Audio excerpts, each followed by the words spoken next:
வணக்கம் நண்பர்களே. நமது சூரிய குடும்பத்தில் மிகவும் விசித்திரமான கிரகங்களில் ஒன்று வெள்ளி கிரகம். இது சுக்கிரன் என்றும் அழைக்கப்படுகிறது.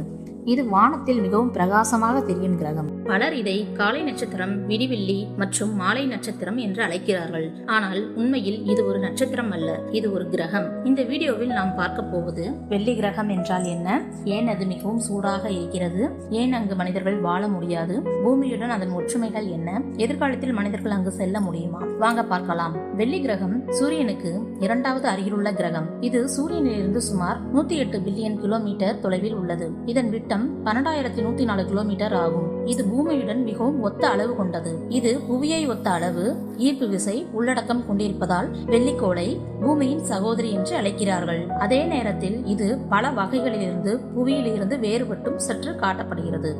தரைப்பரப்புள்ள 4 கோள்களில் மிக அடர்த்தியான வளிமண்டலம் உள்ள கோள் வெள்ளியாகும். வெளியே இருந்து பார்க்கும்போது அழகாக இருந்தாலும் உண்மையில் இது மிகவும் பயங்கரமான உலகமாகும். ஏன் வெள்ளி கிரகம் மிகவும் பிரகாசமாக இருக்கிறது? நீங்கள் இரவில் வானத்தை பார்த்தால் சில நேரங்களில் மிகவும் பிரகாசமாக ஒரு ஒளி தெரியும். அது பல சமயம் வெள்ளி கிரகம்தான். அதற்கான காரணம் என்னவென்றால், வெள்ளி கிரகத்தை முழுவதும் மூடியிருக்கும் தடிமனான மேகங்கள் ஆகும். இந்த மேகங்கள் சூரிய ஒளியை மிக அதிகமாக பிரதிபலிக்கின்றன. இதனால் வெள்ளி கிரகம் சந்திரனை தவிர வானத்தில் மிக பிரகாசமான பொருளாகும். மேலும் இதை காலை சூரிய உதயத்திற்கு முன்னும் மாலை சூரிய அஸ்தமனத்திற்கு பிறகும் காண முடியும். அடர்த்தியான வளிமண்டலம் உள்ள கோள் வெள்ளியாகும். இந்த வளிமண்டலம் 96% கூடிய கார்பன் ஆக்சைடு அடங்கியது. கோளின் தரைப்பரப்பில் வளிமண்டலம் அழுத்தம் புவியை விட 92 மடங்காக உள்ளது. சூரிய குடும்பத்தின் மிகவும் வெப்ப மிகுந்த கோளாக விளங்கும் வெள்ளியின் தரைமட்ட வெப்பநிலை 464 டிகிரி செல்சியஸாக உள்ளது. இங்கு கார்பன் சுழற்சி நடைபெறாமையால் பாறைகளோ தரைப்பரப்பு மேடுபள்ளங்களோ உருவாகவில்லை. உயிர் திரளில் கரிமத்தை உள்வாங்கிட எவ்வித கரிம உயிரினமும் இல்லை. வெள்ளியின் வளிமண்டலத்தில் சல்பியூரிக் அமிலம் மேகங்களின் எதிரொலிப்பால் கீழுள்ள தரைப்பரப்பை ஒளி மூலம் காண இயலாது. முன்னொரு காலத்தில் வெள்ளியின் பெருங்கடல்கள் இருந்திருக்கலாம். ஆனால் இவை பைங்குடில் விளைவின் வெப்பநிலைகளால் ஆவியாகி இருக்கலாம். ஆவியான நீர் ஒளிமின் பிரிகையால் பிரிக்கப்பட்டிருக்கலாம்.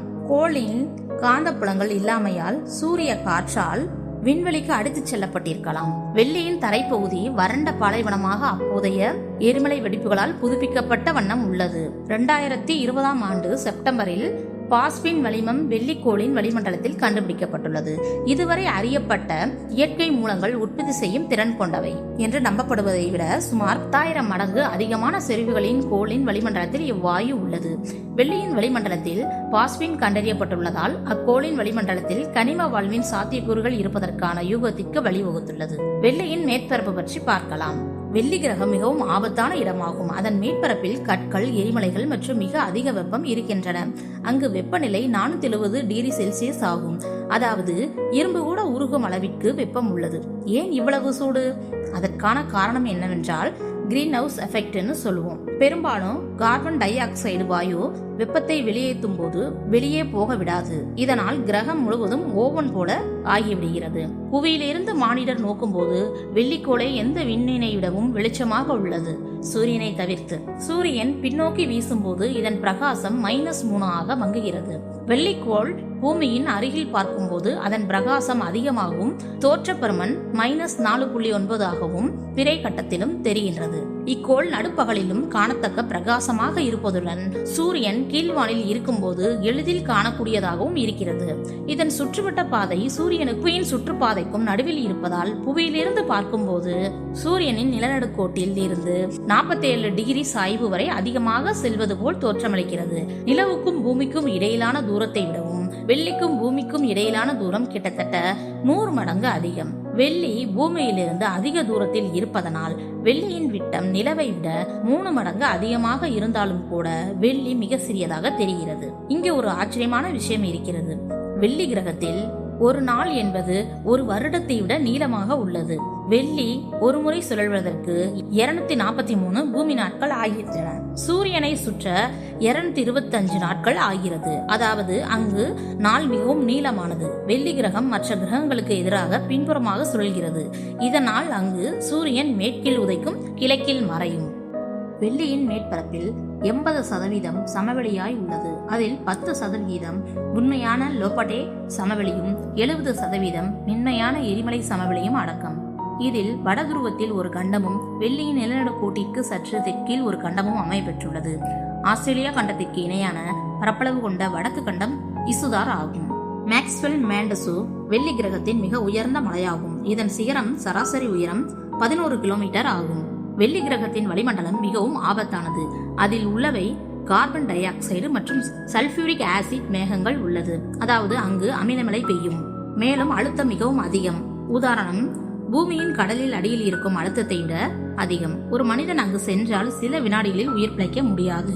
வெள்ளியின் காந்தப்புலம் வலிவற்றதாக இருப்பதால் அதன் வெளிப்புற வளிமண்டலத்துடன் சூரிய காற்று நேரடியாக இடைவினை ஆற்றுகின்றது. இங்கு புற ஊதா கதிர்களால் நடுநிலை மூலக்கூறுகள் பிரிக்கப்பட்டு ஐதரசன் ஆக்சிஜன் அயனிகள் உருவாகின்றது. இந்த அயனிகளுக்கு வெள்ளியின் ஈர்ப்பு புலத்திலிருந்து விடுபட சூரிய காற்று தேவையான ஆற்றலை வழங்குகிறது.